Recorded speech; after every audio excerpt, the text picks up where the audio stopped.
Преди това обаче, треньора на последния кръг, решихме това да бъде Христо Янев заради мисията, която доскоро изглеждаше невъзможна. В крайна сметка обаче се сбъднаха мечтите на феновете във Враца и Ботев отново е на път да си осигури елитен футбол. Разбира се, предстои бараж с Пирин, но ролята на Христо Янев в последните седмици, разбира се, и за последния успех. Ами, с оглед на този пасив, бих казал, много голям точков пасив, който имаха и така, който компенсираха в последните кръгове, нали, така, явно е много решаваща ролята на Христо Янев в отбора. Чисто игрово, ако мога да изкоментирам, според мен в последните два кръга така има някакво отстъпление, нали, като цяло, може би с наближаването за да се изпълни целта и се вкарва, нали, някакво напрежение, може би, в самия отбор.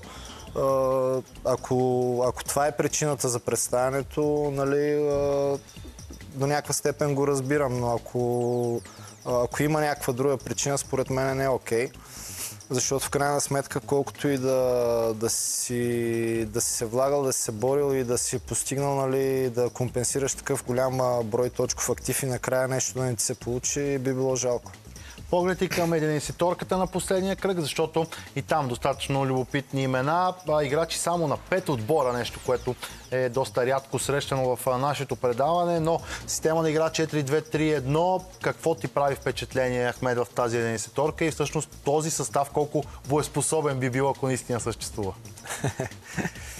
Ами, какво ми прави впечатление, че общо взето, че Емил Ценов е ляв бек. Да, между другото, вярвам, че няма да ни се разсърди, но просто нямаше друго. Това като цяло, нали, когато говорим така и за статистика и за избор на добро представяне и в годините сме виждали, че това са съвсем нормални неща.